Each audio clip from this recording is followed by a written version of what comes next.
Jog, ek wonder hoekom sit julle so agter?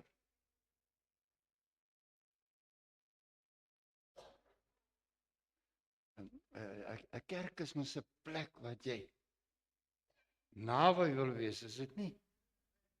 Dis jou mense en dis God se mense.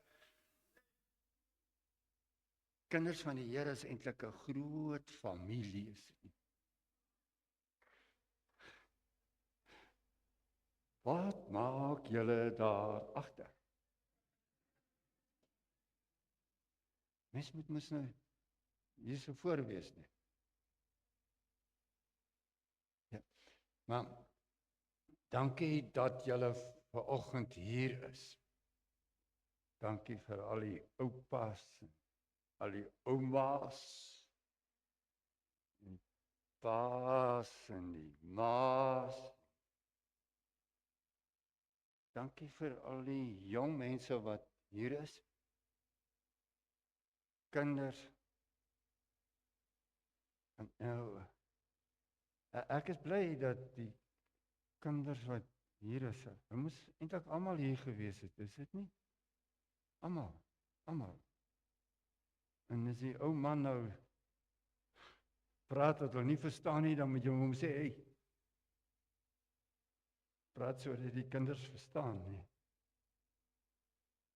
Ek is so bly dat julle hier is en dat julle vanmôre al die moeite gedoen het om hier te kom, né? Ja, maar julle is baie brawer as wat ek is. Ek sien hier's ouens wat tot 'n kort broek dra en kort moue.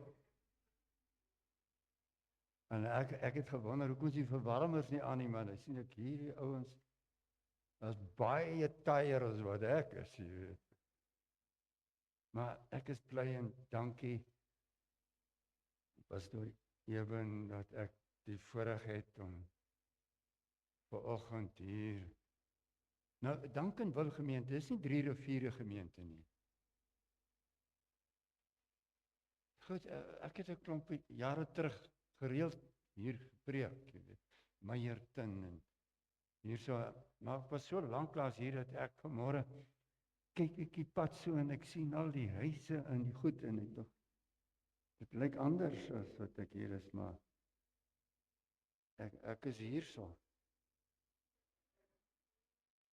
1000 dankies. Weet jy, 'n Christen glo eintlik nie in toeval nie. Ons glo nie in toeval nie. Daar buite in die wêreld het hulle sulke sekulêre denke, jy weet, winter en somer en dink hulle so 'n noodlot en toeval reël die wêreld. Maar dink jy is dit wat ons glo? Ons glo daar's 'n God wat alles gemaak het en alles in stand hou deur sy woord en deur sy gees in stand hou. Bietjie meer as in stand hou. Hy is eintlik op pad na 'n nuwe hemel en 'n nuwe aarde. Die wederkoms is nie iets wat ons so langs die pad kry en dan preek die pastore oor al die tekens en al die wonders en al die goed wat moet gebeur. Toe hy die dag skep het, toe hy begin het. Ons weet nie wanneer dit was. Baie lank terug. Toe wil die Bybel vir jou leer, toe het hy al die wêreld geskep met 'n doel. Hy is op pad na 'n nuwe hemel en aarde. Die dag toe hy begin het. Op pad na 'n nuwe hemel en aarde. En hy bestuur hierdie wêreld. Hy is in beheer op pad na sy eindbestemming. En dit sal gebeur. Is dit nie? Dis 'n goeie plek om amen te sê. Is ja, baie goeie plek om amen te sê, ja. Ons is op pad. So hierdie oggend is 'n afspraak. Nie net dat ek hier moet wees en jy hier moet wees nie. Jy's nie toevallig hier nie. Afspraak. Maar sou jy ook nou dink dis 'n afspraak met die Here? Dink jy hy's hier? Hy's hier. Hy's hier. Nou sal dit seker reg wees om te sê, as ons 'n afspraak het, wat wil u sê vanmôre? Is dit nie? Nou as 'n ou se hare grys is, dan is hy nog slim genoeg om te weet hy is hier. Hy het 'n afspraak. Wonder wat sê hy? Ek sê altyd vir my studente, tot jou hare grys is dit jou grootste bate, jou openheid voor God. Wat sê u? Nou, as hy nou 'n afspraak vanmôre het met ons, dan is dit nou seker om te vra, wat sou u sê vanmôre? Ek is net die ene ore, Here. Wat sê u? Nou wat u my God is, wil ek sommer nou al ek kry dit met Paulus, hy sê jy moet fyn luister. Ek wil fyn luister. Niks moet my mis nie, Here. Maar ek is eintlik hier, u sê. Anders het ons nie die afspraak nagekom nie, né? Nou, weet jy hoe sê Paulus? Hy sê bid vir my dat ek kan preek. En jy moet hom net lees hoe sê in Efesiërs, sodat gee my u woord, lê dit in my mond, dat ek reg kan preek. Dan sê hy dat ek dit met vrymoedigheid kan preek. En die Engelse vertaling sê met boldness. Sê my wat moet ek preek? Dat ek met boldness moet preek. Dan sê hy soos ek dit behoort te preek. Nou moet jy nou sê, Here, die man lyk 'n bietjie oud daar.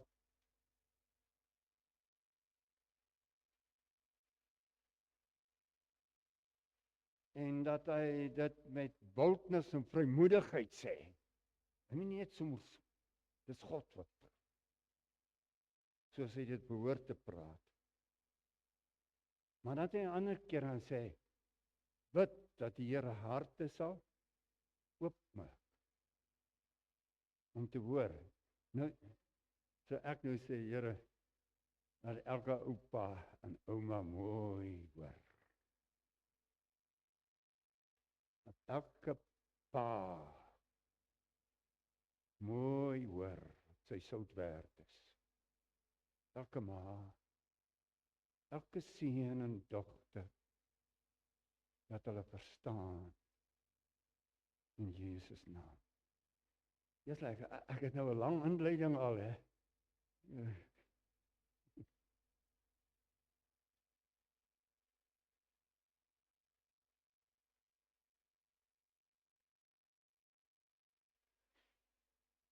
Kom ons sing daar jou koortjie.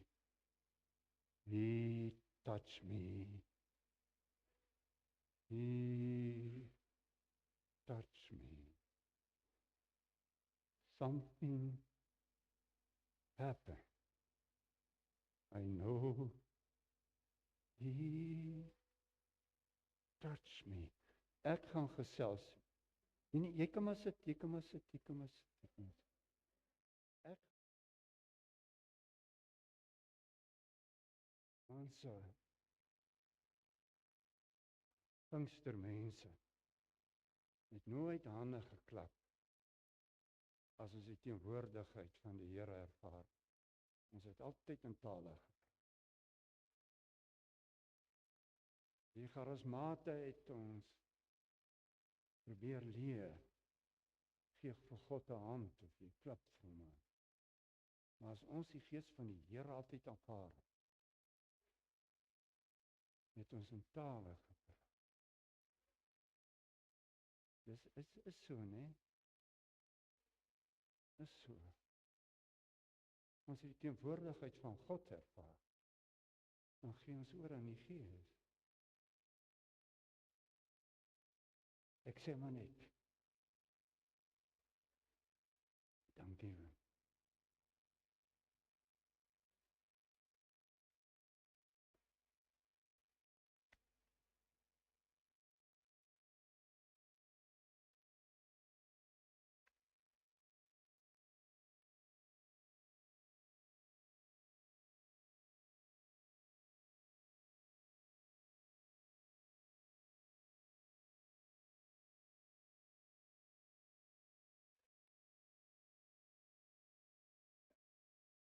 Goed, u is seker, u kan my mooi hoor, want as jy nou dink jy het goed gepreek en jy hoor mense sê hulle het jou nie gehoor nie, dan is dit maar teleurstellend, nee. Maar ons klankbroer, ja, jy hou dop as ek sagter begin praat. Ek gaan vir jou 'n klompie skrifte lees. En jy luister mooi. Ek lees vir jou Matteus hoofstuk 3. Dis nou Johannes die Doper, dit is die wegbereider, wat Jesaja gesê het, en daardie laaste boek in die Bybel, die een wat die pad van die Here regmaak, hy maak eintlik die pad gelyk, die hoogtes en alles, want die Messias gaan kom.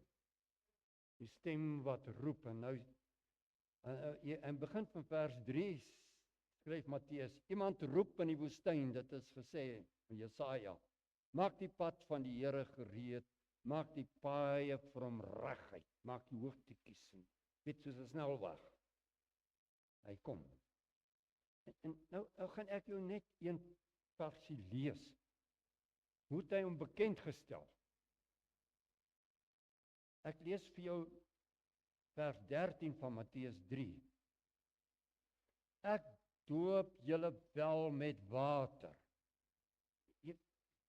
Hulle by Salem gedoop, Johannes die Doper wat baie water is. Ek doop jou in die naam van ons sê Vader, Seun en Heilige Gees, dan trek ons hom onder.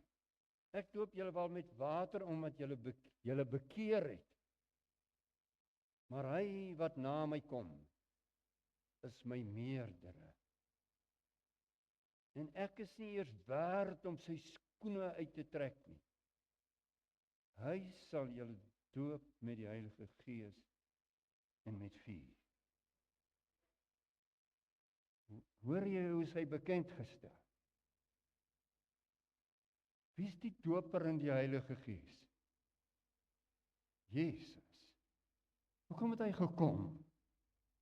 Baie dinge om ons salig te maak. Hy was die lam wat geslag was vir ons, soos ons die kinders kan wees. Maar hy het gekom, wat was die eindproduk? Ook dat ons gevul word met die Heilige Gees. Nou gebruik jy die woord doop, soos Johannes die Doper. Ek wil hê jy moet iets verstaan. Nou, wonder ons het Jesus dit nou ernstig opgeneem. Nou, kom ek lees vir jou wat in Handelinge. Hy het 40 dae aan hulle verskyn na sy opstanding. Nou lees ek vir jou Handelinge 1. Terwyl hy in keer, dis vers 4, saam met hulle aan tafel was. En daardie 40 dae wat hulle eendag saam geëet. het hy hulle beveel. Hoor jy mooi, hy het hulle beveel. Hulle eet saam, en hy sê hy het oor die dinge van die koninkryk gepraat in die tyd. Moenie van Jerusalem af weggaan nie, maar bly wag op die gawe wat die Vader, hoor jy mooi woordjie, gawe is 'n geskenk, wat die Vader beloof het, sy belofte, soos julle van my gehoor het, hy het dit ook gesê. Johannes het wel met water gedoop, maar julle sal binne 'n paar dae met die Heilige Gees gedoop word.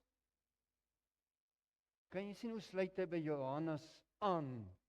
En hy noem dit doop. Julle sal oor 'n paar dae, die paar dae weet ons nie, maar na Hemelvaart was daar 10 dae. Hang af hoe ver van Hemelvaart af was hy, hoeveel die paar dae was nie. Toe hulle 'n keer weer by mekaar was, het hulle vir Jesus gevra, Here, is dit nou die tyd dat u weer die koninkryk vir Israel, Jode, hulle het gesukkel om te verstaan, dink nog as die koninkryk van Israel. Koning van Israel gaan oprig. Hy antwoord hulle, dis nie vir julle om die tyd en omstandighede te weet wat die Vader in sy eie mag bepaal het nie. Hoor mooi. Maar julle sal krag ontvang wanneer die Heilige Gees oor julle kom. En julle sal my getuies wees in Jerusalem, sowel as die hele Judea en Samaria, so in die noord tot aan die uithoeke van die wêreld. Hy is nog nie hemelvaart nie, maar hy sê, julle sal, en julle sal my getuies wees, hier van Jerusalem, Samaria, tot in die uithoeke van die aarde. Sou jy nou reg dink dat die doop in die Heilige Gees en die krag ontvang, moet nog vandag van toepassing wees? Tot in die uithoeke van die aarde. Laat ek jou nou lees hoe dit nou waar geword het, nee. Hulle het toe mooi gehoor en hulle het nie weggegaan nie. Hulle het op 'n bondel gaan sit in Jerusalem en hulle het gewag. Jy begin die kerk as die Heilige Gees nie uitgestort is. Jy bly van die kansel af. Die Heilige Gees nie uitgestort is.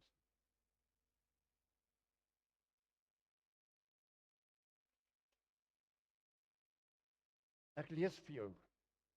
Toe die dag van die Pinksterfees aanbreek.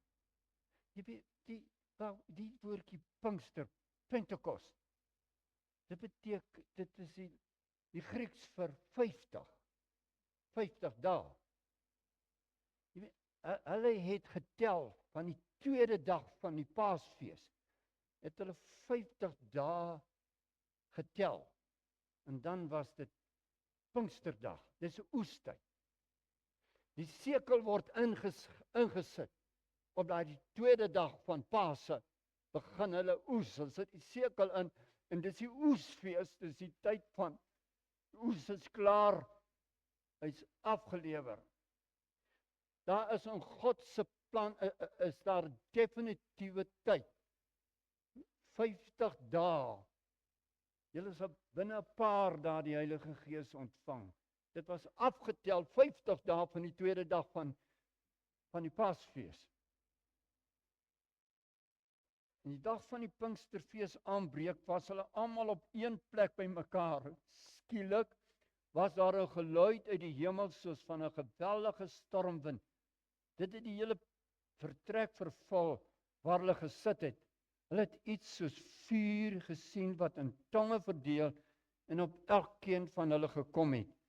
En almal is met die Gees vervul. Hy gebruik nou 'n bietjie 'n ander woordjie hierso Matteus. Hy het net ook gesê dis doop soos Johannes druk hom onder water, maar hier praat hy van vervul. Dis iets wat binne jou gebeur en wat jou volmaak, nee. Almal met die Heilige Gees vervul en hulle het in ander tale gepraat soos die Heilige Gees dit aan hulle gegee het. Wie het begine praat? Dit die Heilige Gees. Hulle het begin en hulle het begin praat soos die Gees dit aan hulle gegee het om onder sy leiding te doen. Hoe jy weet, Petrus sal sê, al die profete wat hulle geskryf het, is onder die leiding van die Heilige Gees geskryf. Paulus skryf aan Timoteus, die skrif is gegee onder leiding van die Heilige Gees, deur die inspirasie van die Gees. Daarom sê hulle, die hele Bybel is van God af gekom. Nou, praat God nou, het hy self geskryf die Bybel? Mense het 'n inspirasie ontvang, leiding ontvang, dan verstaan hulle wat sê God, wil God hê. Die doop in die Heilige Gees is 'n ervaring met God. Jy ervaar sy liefde, jy ervaar sy grootheid, jy ervaar sy teenwoordigheid, dan voel jy baie bly en jy wil hom loof, en dan prys jy hom en dan word net oordentlik bly, en loof hom oordentlik, en as jy net voel, my woorde skiet te kort, ek wil praat.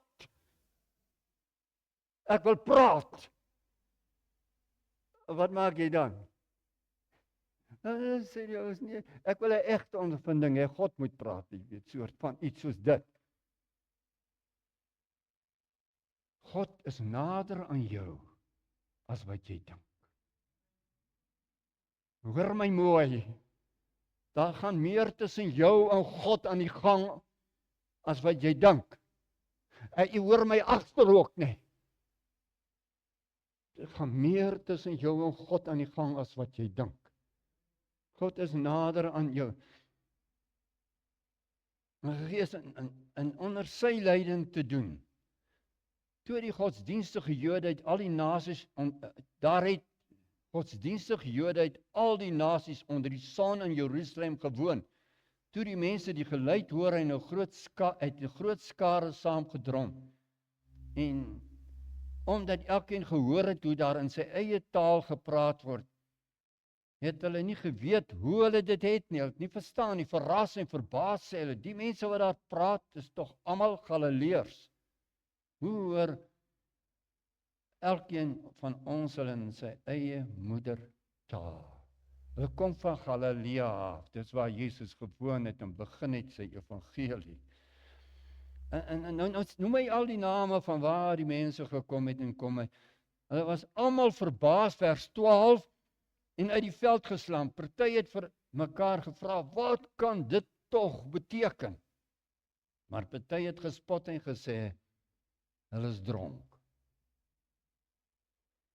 Toe staan Peter saam met die 11 ander apostels op en onder leiding van die Heilige Gees spreek hy die mense toe. En hy vertel vir hulle, hy sê, hierdie mense is nie dronk nie. Nee, wat hier gebeur, wat God deur die profeet Joël geskryf het. 800 jaar gelede het daar Joël profeet gewees en hy het geprofeteer. En dis wat waar is. Ek lees jou nou, hy gee dan 'n weergawe. So sal dit in die laaste dae wees, sê God, ek sal my gees uitstort. Jy het net nou gedoop gehad die woordjie en toe het jy vervul gehad, nou het jy die woord, God sal sy gees uitstort op alle mense. Julle seuns, hoor 'n bietjie al die mense, julle seuns en julle dogters sal as profete optree. Julle jong mense sal gesigte sien, julle ou mense sal drome droom. Ja, op my dienaars en op my dienaresse. Daar's nie een wat uitgesluit is.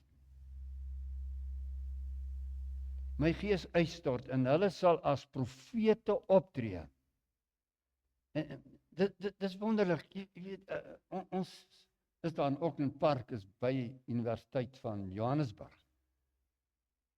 Nou, ons het daar 'n studentegemeente. Ons noem dit sommer Engelse gemeente. Hulle 'n 2 dienste op 'n Sondag. Daar's ongeveer 1000 mense in die 2 dienste.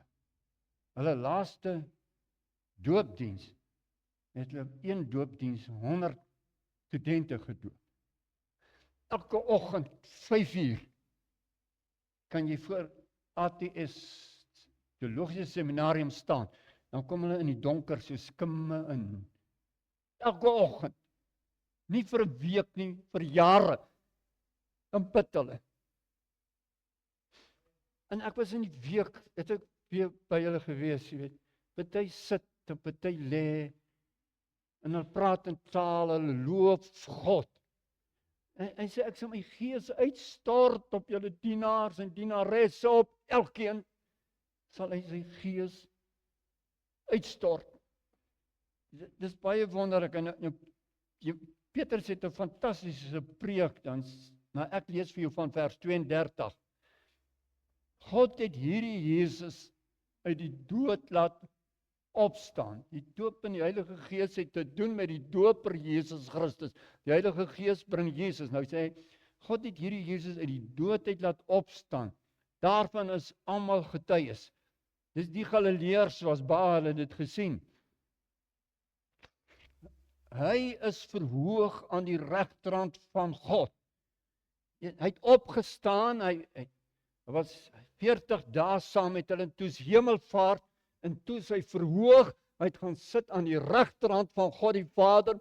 God het hom Here gemaak in die hemel en op die aarde. Elke knie sal buig, elke tong bely die heerlikheid van ons God.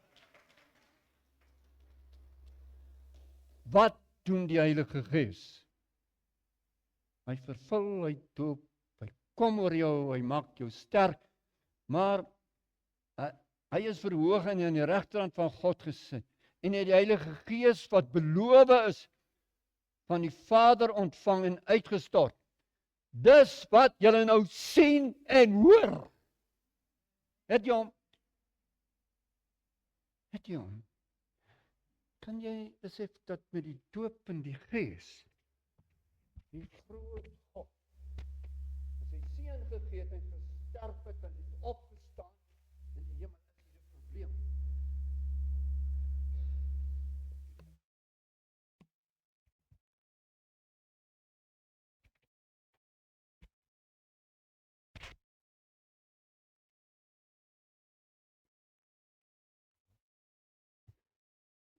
Dankie, hoor jy myne. Dankie, pastoor.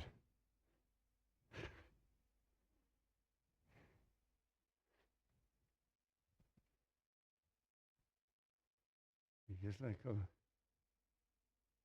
ek hoop hy bly nou hier. Maar wys vir my as ek nou te aktief was en voorbarig is en ek hom afgestamp, nee. Jy moet hoor en sien. Dis asemrowend. Jy praat 'n klomp ouens en gedoop in die Gees en praat in tale. Petrus sê, wat julle nou sien en hoor, dis die verreëse Christus wat Here gemaak is. En dis wat die Heilige Gees doop bring. Hy bring die verreëse Heiland. Paulus skrywe, hy wat in 'n taal praat, dan gebruik hy die Griekse woordjie mysterion. Hy praat geheimenis. Dan sê hy, wat is die geheimenisse? Hy sê die geheimenis is dat die verheerlikte Christus in jou hart woon.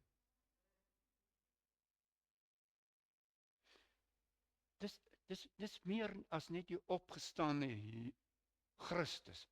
Dis die Christus wat met hemelvaart opgevaar het. En hy sit op die troon en elke knie sal buig. God het hom Here gemaak. elke knie sal buig en elke tong sal bely dat hy die Here is. Hy sê, hy wat in 'n, ek dank God dat ek meer in tale praat as julle almal, want hy wat in 'n taal praat, bou homself, want hy praat die geheimenisse van die verheerlikte Christus op die troon, wat basis, hy is, toe hy aan die einde van Openbaringe verskyn, toe sê hy, ek is die Alfa en die Omega, ek is die begin, ek het gemaak en ek sê, wat sal wees. Sê my 'n bietjie, waaroor praat ek en jy vanmôre? Nie wat jy daar by die werk praat nie, maar waaroor praat ons vanmôre hier? Wat is ons tema? Die doop in die Gees.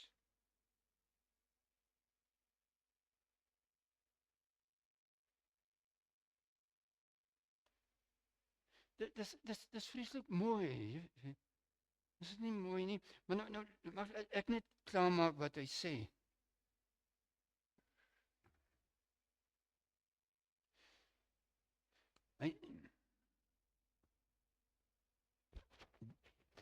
Dit is wat julle sien en hoor. Dawid het nie na die hemel toe opgevaar nie, tog sê hy, die Here het vir my Here gesê, sit aan my regterhand, totdat ek jou vyande aan jou onderwerp het. Die hele Israel moet nou vas en seker weet, God het hierdie Jesus, wat julle gekruisig het, Here en Christus gemaak. Weet die Griekse woordjie Here is Kyrios. Karl Barth het 'n stuk geskryf oor Jesus Christus, is Kyrios, is die mooiste stuk werk. God het hom uit die dood uit opgewek en hom Here gemaak. Hy sit op die troon en elke knie sal buig en elke tong bely. Ek en jy is besig om te proklameer 'n nuwe hemel en 'n aarde wat God gaan skep. God hou nie net vanmôre hierdie wêreld in stand nie, materie in stand deur sy woord en gees nie, maar God is met hierdie gebroke skepping op pad. En ek en jy is getuies daarvan.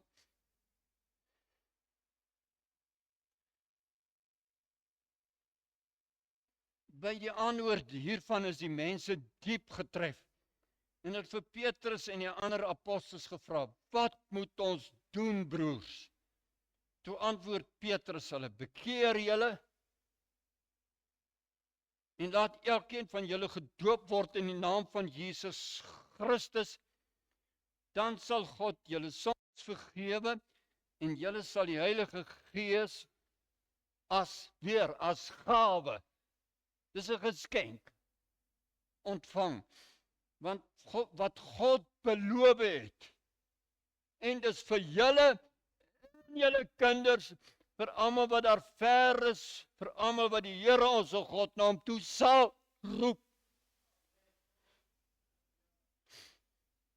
Ek het 3 klein kinders, hulle het 'n bietjie laat gekom in ons lewe.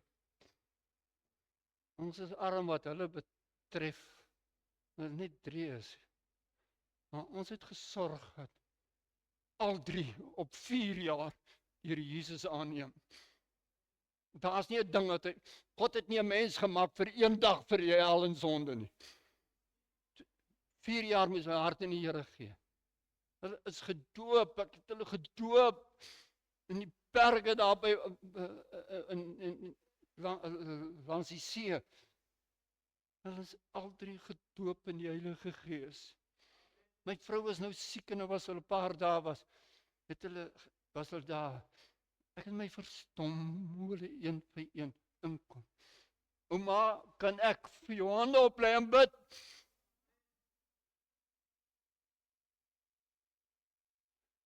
Ons is God se mense. Sy Gees gee aan ons en dis vir julle en julle kinders, vir almal wat die Here ons God na hom sal roep. Want dat ek nou net hier bietjie getuie inroep. Ek gaan net 3 verse.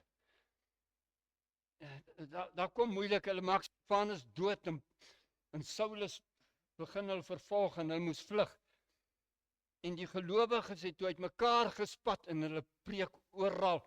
En daar kom gelowiges in Samaria. Samaria was 'n gemengde volk gewees. Ek kom tot bekering Filippus soontoe en hulle neem die Here aan. En daar's tekens en wonders en genesing. Duiwels word uitgedryf. Maar hulle is nie gedoop in die Heilige Gees nie. Weet jy wat maak die kerk in Jerusalem? Hulle stuur vir Johannes en hulle vir Johannes en Petrus en die gaan na Samaria toe en lê vir hulle die hande op dat hulle die Heilige Gees kan ontvang. Jy ken mos die storie van die towenaar, toe hy sien hulle word gedoop in die Heilige Gees. Toe sê hy, ek sê julle betaal, dat ek ook dit kan doen. Toe sê hy, man, jy met jou geld gaan na hel toe. Maar hy toe bely. Maar nou gaan jy, daar was vir ons altyd gesê, of dikwels gesê, vroeër jare, hulle het in tale gepraat, omdat God die evangelie aan die heidene wou verkondig. Dis waaroor hulle in tale gepraat het, maar nou is die evangelie verkondig, nou is dit nie meer nodig. Nou kom Petrus, hy droom eers, ek ken die op die laken, die onrein diere, ek ken die storie, en hy kom toe by Cornelius, en ek hoor wat mooi wat preek hy vir Cornelius. Vers 38 van 10. Julle weet van Jesus van Nasaret, dat God hom met die Heilige Gees gesalf het, met krag toegerus het. Jesus was so gesalf, wat hy gedoen het, het hy gedoen omdat hy gesalf is. Toe hy begin preek in sy tuisdorp, toe sê hy, die Gees van die Here is op my, en hy het my gesalf om dit te doen en dit te doen. Hy sê nou, Jesus van die Heilige Gees gesalf met krag toegerus het. Hy het rondgegaan, oral goeie werke gedoen en almal gesond gemaak, wat in die mag van die duiwel was, want God was by hom. Nou hoor jy Petrus spreek nog vir die heidene. Terwyl Petrus nog praat, het die Heilige Gees op hulle almal gekom, wat na die woord geluister het. Toe die Joodse gelowiges wat saam met Petrus gekom het, hoor hoe die mense ongewone tale, hier is 'n swak vertaling, hulle het in vreemde tale gepraat, was hulle baie verbaas, dat die Heilige Gees as gawe uitgestort het op mense, wat nie Jode is nie. Hulle was verbaas, hierdie ouens praat dan net soos hulle, hierdie mense het net soos ons die Heilige Gees ontvang. Wat kan verhinder dat ons hulle met water, met doop? Kan jy hoor hoe doop die Here die Heilige Gees? Nou, Paulus is in sy 3de sendingreis, en hy kom in Handelinge 19, lees jy nou die storie, kom hy soort van 'n huiskerk af hoor. Daar's net 12. Ek lees vir jou daai een. Hy het jou al gelees. En hy vra vir hulle, het julle gehoor van die Heilige Gees? Nou, niks gehoor van die Heilige Gees. En sê, watter doop is julle gedoop? Sê Johannes die Doper. Hy sê, maar, en hy doop hulle toe in die naam van Jesus. En hy vertel hulle van die Heilige Gees. Toe hulle dit hoor, het hy hulle in die naam van die Here Jesus laat doop. Paulus het hulle ook die hande opgelê. Toe die Heilige Gees op hulle gekom, en hulle het in vreemde tale gepraat, en God se boodskap verkondig. Hulle was altesaam omtrent 12.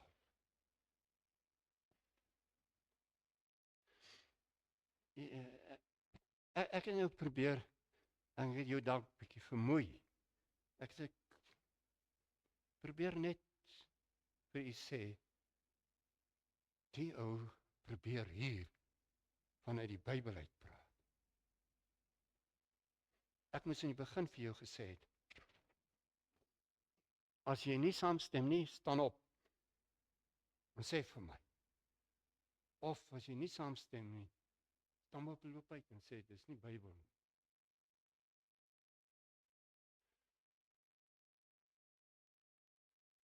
Bid vir God, het Paulus gesê, dat ek dit met boldness, met vrymoedigheid, met oortuiging preek. So sê die Here. Het julle nog my klank? Hy staan by.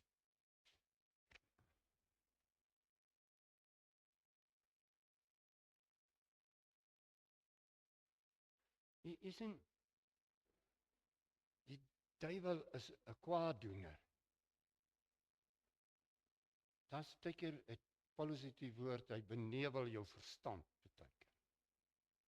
Teken gebruik die woord betower, hy het die woord wat lyk soos wat die ou mense gepraat het van hulle mesmerise jou. Die duiwel maak jou kop deur mekaar en hy verduister God se saak in jou lewe. Toe het daar 'n soort van wat ons noem streepteologie gekom. 'n Streepteologie het gesê, hierdie goed is goed wat in die Bybel gebeur, maar nie van ons dag. En die grootste ding was dat die doop in die Heilige Gees, soos Handelinge 2, 'n streepteologie het gesê, dis net vir die Bybelse tyd bedoel en nie vir ons nie. Ek het jou probeer sê, julle moet my julle sal krag ontvang as die Heilige Gees oor julle kom en julle sal my getuies wees tot op die uithoeke van die aarde. Jesus het nog nie gekom, die evangelie is besig om te gaan. In Handelinge het hy gesê, dit is vir julle kinders, en almal wat daar ver is, wat die Here onse God na hom sal roep. Dink 'n bietjie mooi. Jy kan ook nog baie keer so dink. Jy's nie streepteologie nie, maar jy het so 'n soort van 'n streepteologie res aan jou, jy weet. Jy het so, jy weet, hierdie goed as ek moet my red, my laat red, ek moet die Here Jesus aanneem, saligheid, as ek die hemel mis. Maar die doop in die Gees, jy weet, dis vir sekere mense. Weet, dit is vir die mense wat nou sentimenteel is of uiterlike godsdienst het of iets van dit.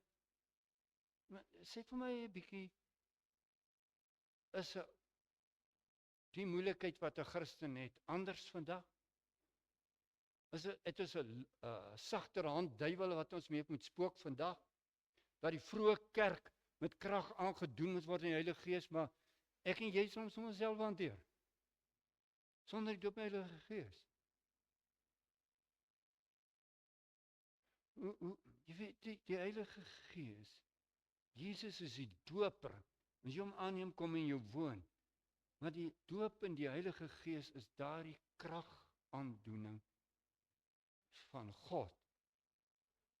Jy weet, is dit nie dat hy in die eindtyd sê, as hy in gesels in Openbaring 12, dan sê hy, die draak kom, en hy het derde van die sterre, en hy het 'n trawant uit die aarde, 'n monster, en hy het 'n monster uit die see, en hy wil in God se plek sit, 'n skieplike draak, dan sê die skrywer, die openbaringsskrywer, hy sê, dis dieselfde slang van tuin van Eden. Daar was 'n klein slangetjie wat geseil het. Openbaring in die eindtyd, dan staan hy tans die see. Die see was die Ou Testament, die plek waar die bose gebore is. Kom hier die see, hy staan nie by die see, en sy tyd is min, hy's 'n draak, en hy monster, en hy gaan sit in God se plek. Dis die grootste dwaling wat ons vandag in die oë staar in ons wêreld, die grootste ongeregtigheid en bedrog. Jy kry die grootste kundiges in die wêreld vandag wat skrywe. Hulle weet nie wat in die wêreld aan die gang is. Hulle weet nie hoekom lieg mense so en bedrieg nie. Die hele wêreld is 'n bedrog storie. Nou kom jy en sê jy, nee. Ek sê vat wat ek hou. Ek moet in die hemel kom en ek moet gered word, jy weet. As hy sê, hy het sy lewe gegee, het opgestaan, hy's met mag bekleed, sodat ek en jy die Heilige Gees lewe kan hê in ons te bekragtig. En sê, nee, ek hou nou nie daarvan nie, jy weet. Dink 'n bietjie mooi. Wat doen jy? Wat doen jy? Hoe speel jy nou God? Jesus het gesê, toe Jesaja 31 lees, in sy tuisdorp, en die perkament teruggee, en hy gaan sit. Hy sê, vandag is dit in julle midde vervul. Die gees van die Here is op my, hy het my gesalf en ek sal dit en dit en dit. En hy het die gees uitgeroep, skryf Lukas. Hy het die gees bevele geskryf, gegee, sê Lukas. As hy so in die nag van 3:00 die oggend met sy pa praat, hoe praat hy met sy pa?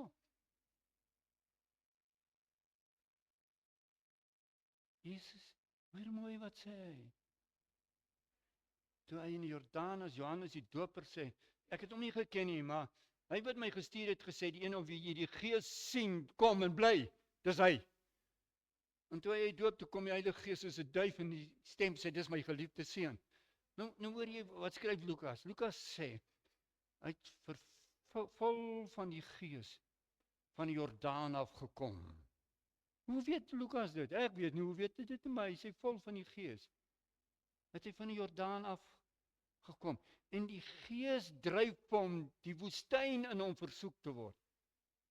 Dis die ou Griekse woordjie elano wat sê, die Gees dryf hom sê, gaan woestyn toe. Toe word hy in die woestyn versoek. Dan skryf Lukas, hy verander, hy sê, hy het vol van die krag van die Gees van die Jordaan, of van die woestyn afgekom. Eers vol van die Heilige Gees. Jy sien, dit is 'n Christelike lewe. Jy word versoek en jy die pyn en die dit, en dan kom die Gees wat hy jou gevul het, kom openbaring en die krag van God.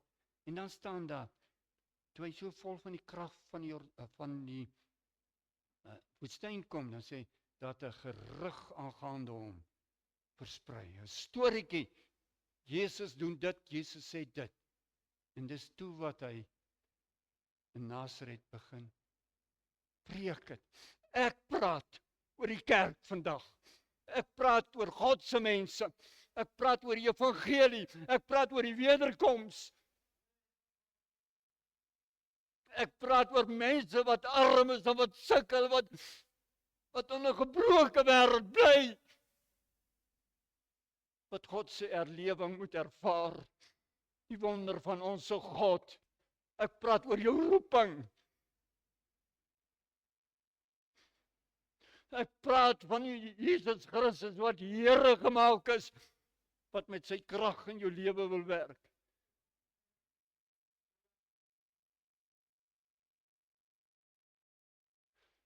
Ek het jou gesê toe ek begin het, daar's meer tussen jou en God aan die gang as wat jy dink.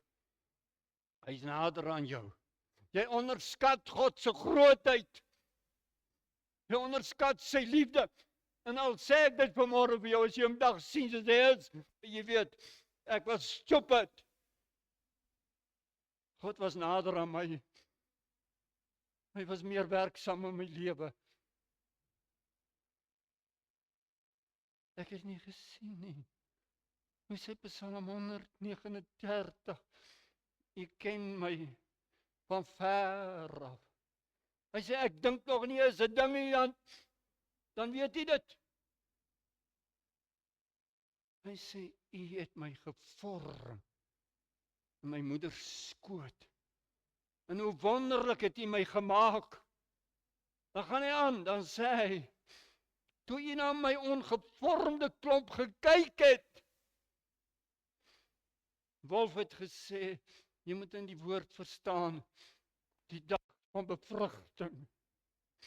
Toe hy na my ongevormde klomp gekyk het, het hy my lewensdae opgeskryf, voordat een daar was. Ek sê jou, jy onderskat God. Toe hy na jou ongevormde klomp gekyk het, het hy jou gemaak met 'n doel, het jou lewensdae opgeskryf. En ek praat met sulke mense vanmôre.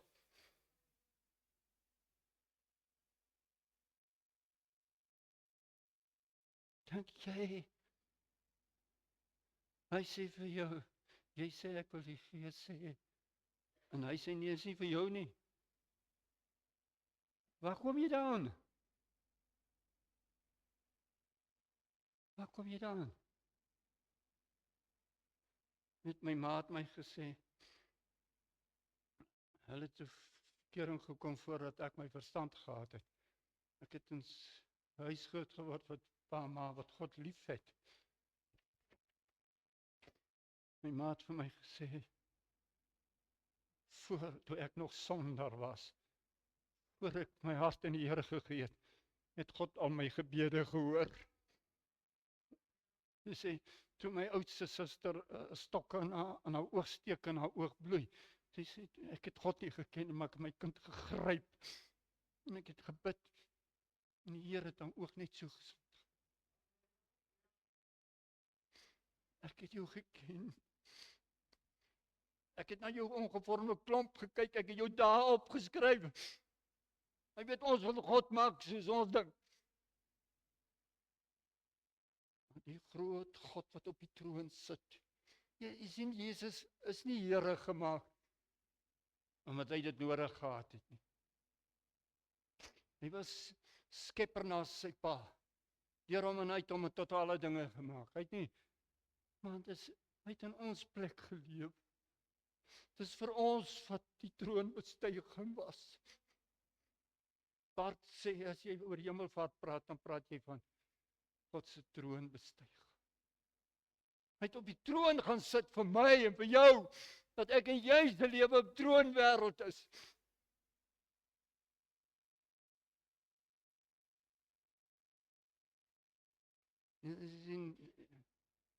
Hy was eendag 'n bietjie hastig geweest.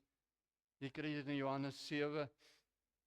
Dis die loofhuttefees. Die loofhuttefees is 10 dae wat hulle in tente gebly het.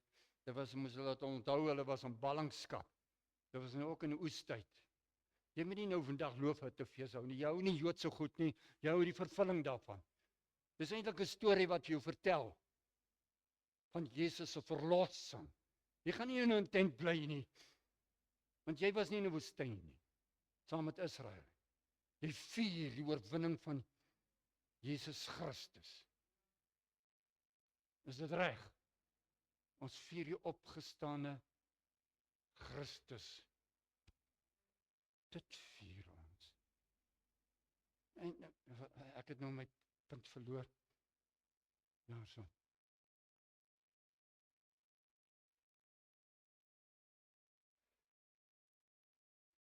Wat ek sê is dit, die doop in die Gees, die ontvangs van die Heilige Gees, en die onderdrukking, die vervulling, die bekragtiging, het alles te doen met die verreëse Christus.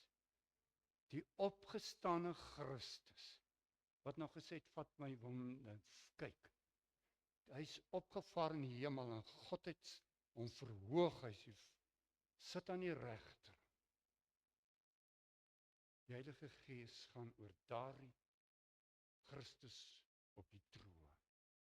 Jy sou Paulus in Efesiërs lees, hy sê dit beteken dieselfde, dat hy ons saam met Christus in die hemelse plekke laat sit. Ons sit saam met hom daar.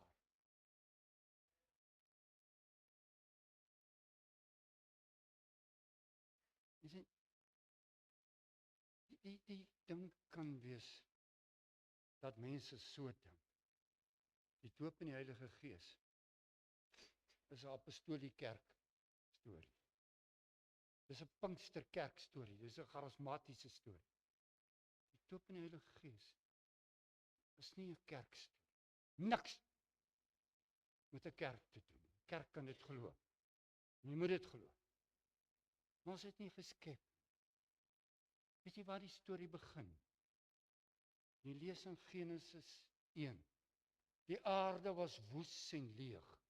En watervloed was 'n chaotiese, ons kan nie eens indink, 'n donker, chaotiese onheilmassa. En dan lees jy, en die Gees van God het oor die water gesweef. En God het gesê, laat daar lig wees. En daar was lig. Die vroeë kerk het gesing, Veni Creator Spiritus. Wat beteken, kom Skeppergees, kom. Hierdie koortjie wat ons gesing het oor die Heilige Gees. Ons het hom daar in die college geskrywe. Kom, Skeppergees. Kom, Skeppergees. Praat ons van die Heilige Gees doop, dan praat ons van die Skeppergod. Of wat ons so sê, ons praat met die drie enige God wat deur sy Gees skep. En hy word genoem die Skeppergod. Partykeer vat ons sommer vyande en heilige goed. Maar dit is so, daar is apostolies wat sommer lelik is en vloek en skelm is en lieg en bedrieg is. Ons die Heilige Gees wat hulle so gemaak het nie. Ek het daar so 'n professor, ek en hy het baie gestry en toe word ek slimmer, toe stry ek nie meer met hom nie, toe nooi hy my na sy huis toe daar in Pretoria en hy sê, maar hy het my altyd gesê, broer Jan, ek ken jou storie. Maar vertel jy hom net vir my. Ek vertel hom toe ons in die kerk gesit het, ons was nie Pinkster nie. En ons sit daar so, en hulle het mense uitgenooi voor klein gemeentetjie en het gebid nou Tannie Pieter is ek sal hom maak nou, ek kom. En Tannie Pieter word gedoop in die Heilige Gees, maar dit het so gesukkel, dit het amper gelyk asof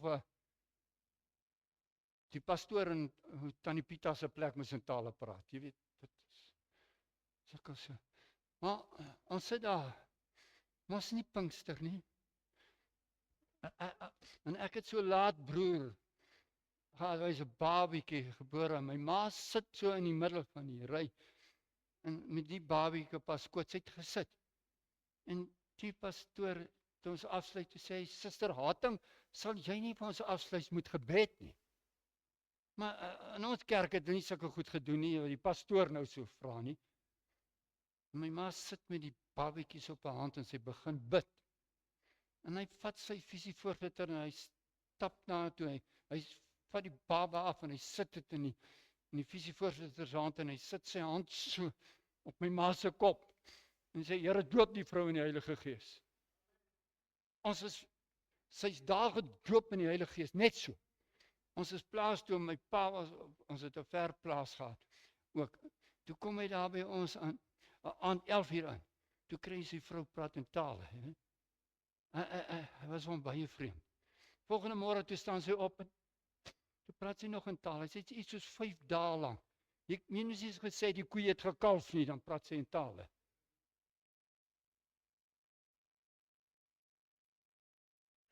Ek het 'n ou seentjie gesien. In 8 jaar spring hy so skielik so op in die voorbank. Sy pa was 'n dokter. Hy het niks van God of weet nie, toe kom het tot bekering. Toe spring die ou seentjie van 8 jaar so op en hy draai so in die rondte. En hy praat in tale en ek kyk die ou seentjie so. Daar's geen mens wat hom geleer het nie.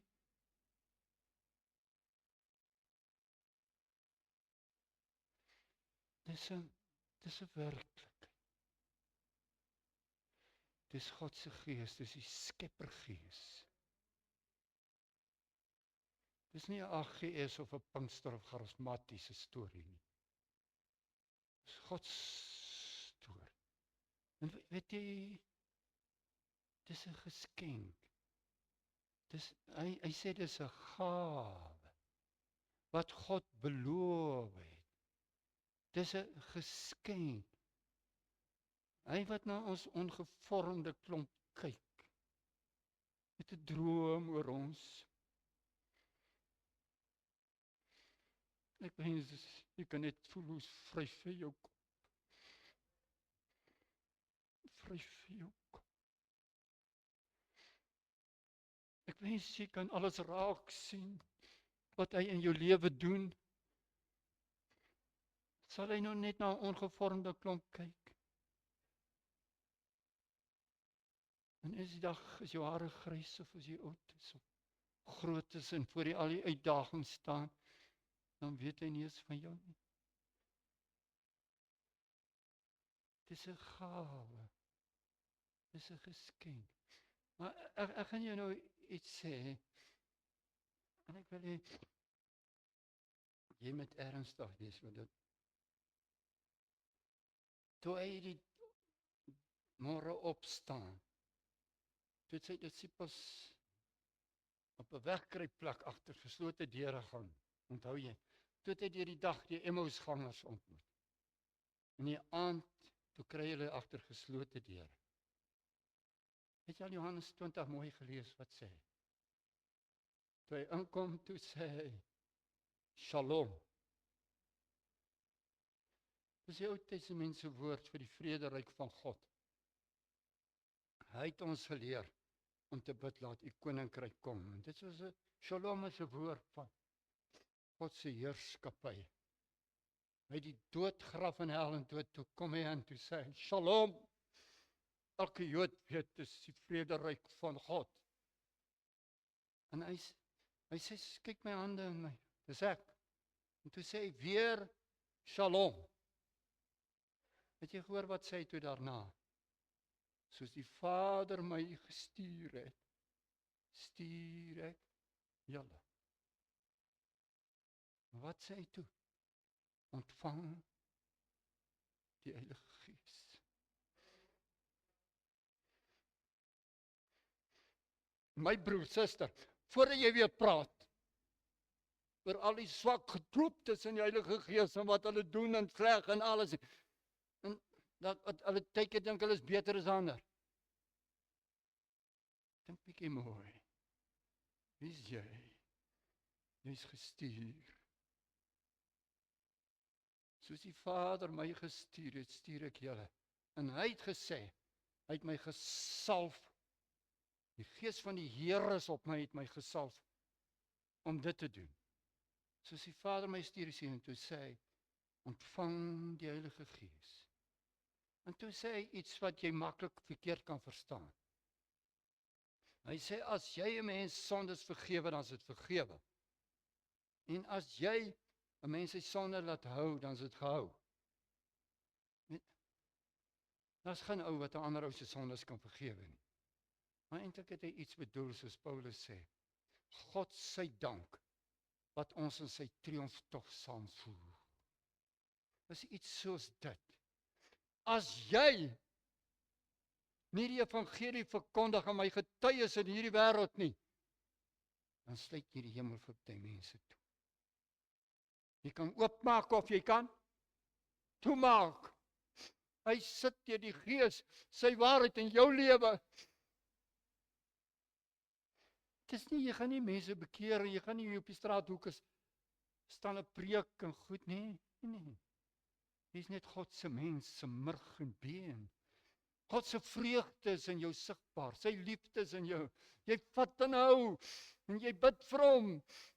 Jy het hom lief, soos God hom lief het. Toe hy sy grondlegging doen van sy evangelie in die bergrede, het jy nou hoor wat sê hy? Julle is die sout van die aarde. Julle is die lig van die wêreld. 'n Stad wat op 'n berg lê, steek jy nie weg nie. Hy skyn in die donkerte. By die bergrede het hy geweet, dis 'n bedorwe wêreld. Hy's besig om te vergaan in sy bedorwenheid. Dis 'n duister wêreld. Toe vat hy ons in ons skouers en sê, jy is die sout van die aarde en die lig van die wêreld. Jy wag in Jerusalem totdat jy gedoop word in die Heilige Gees en bekragtig word. En die evangelie verkondig tot in die uithoeke van die aarde. Ek het geweet, ek kon jou in die begin gesê, het ek jou gesê, ek gaan jou uitdaag. En jy kon opgestaan uit en sê, ek laat my nie uitdaag nie. Ek loop.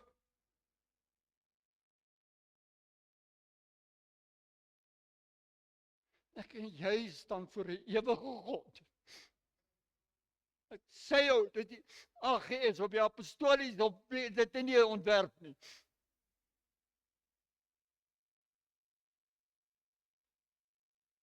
Shalom, shalom.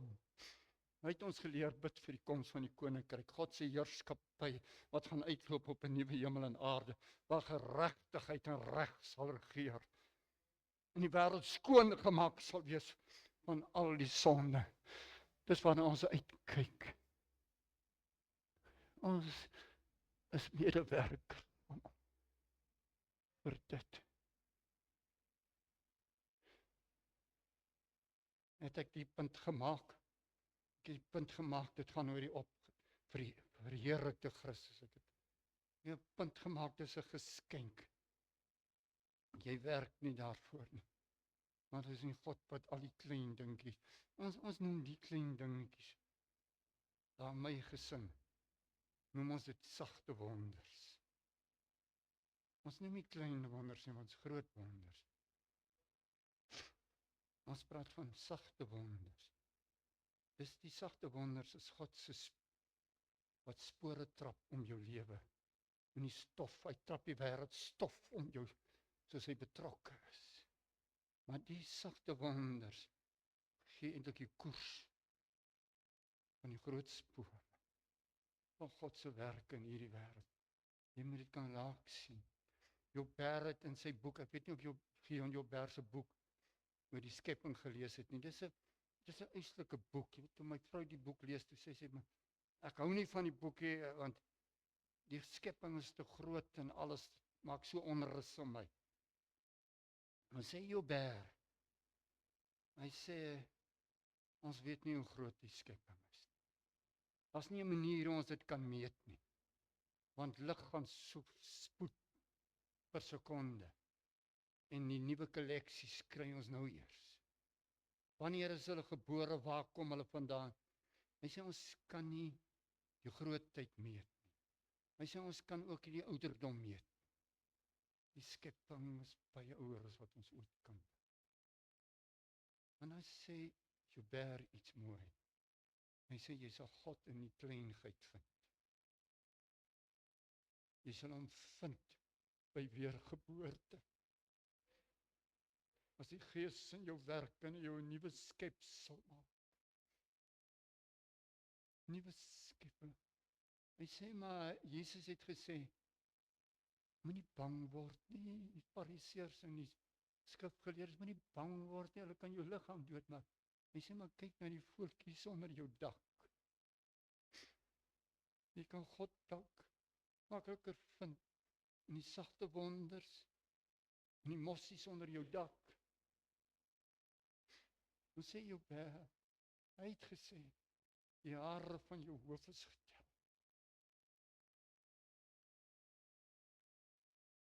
Jy sal in sy klein detail vind, want hy's daar. Sy grootheid, sy dalk nie verstaan nie. En toe sê Joubert, op 'n muur se kop, is daar haartjies, wat jy nie met die oog kan sien nie. Maar in daardie haartjies is die solstelsel wat in die makrokosmos is. En daai muurtjies. Kom ons sê 'n bietjie God, God, God, God, God, my God.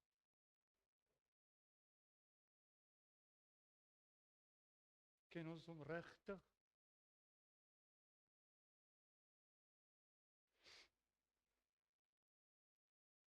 Ek preek nou vanmôre met jou. Maar ek het vir my 'n paar keer al gesê, voor ek hier by jou gekom het. Jan, jy strompel nog oor die drempel, jy weet nie. Ek strompel oor die drempel. Ek wil weet. Ek weet nie.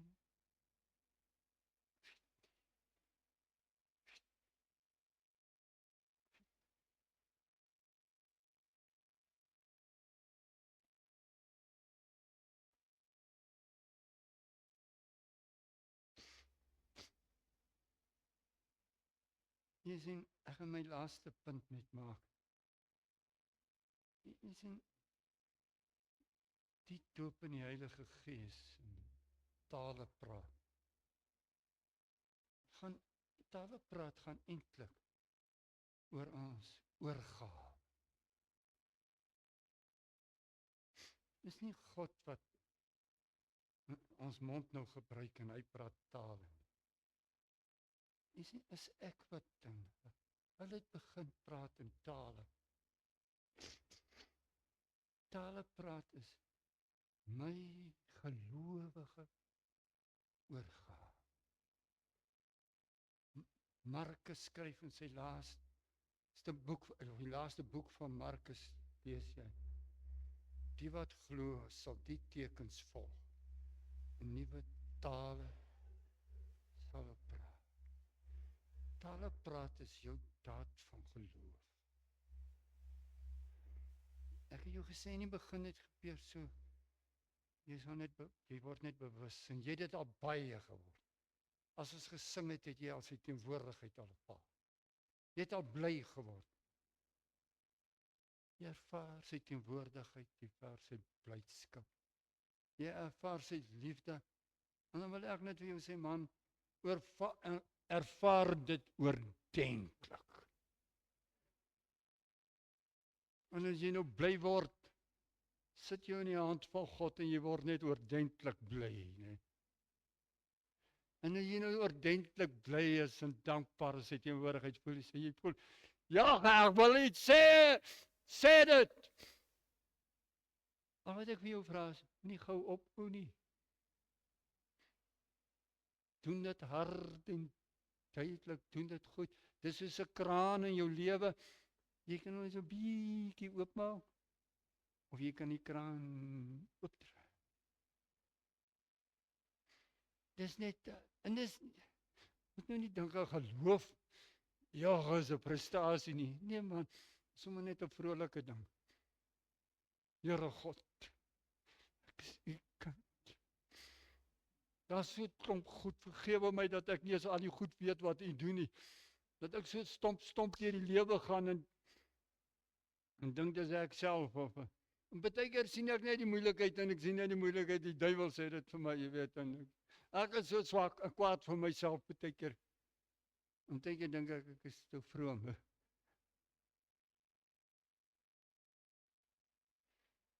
Tale praat is net 'n geloof. Hy daag jou uit. Hy daag jou uit. Die wat glo sal in die tale. Elke plek waar ek lees wat ek nou gelees het, is hulle almal vervul met die Heilige Gees. En Cornelius, mense sê, as het nie gedink dat die heidene kan gebeur nie. Ja. Ja. Wat stort sy. Hoe 800 jaar voor die tyd het Joël gesê, ons weet nou nie eens mooi, waar kom die profeet vandaan, dat is gedagte dat dit Samuel se oudste seun was dan. Weet nie. Ja, hy sal sy gees uitstort op alle vlees, tot die diensknegte en die diensmaagde.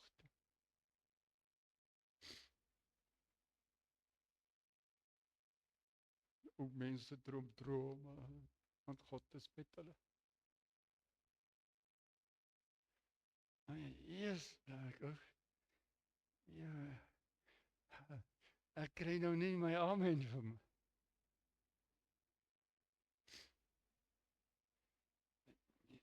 Ons dierbare mense wat hier voor sit, sal julle ons help? Ons gaan staan, dan gaan ons 'n koortjie sing. Ek gaan julle 'n nuwe koortjie leer.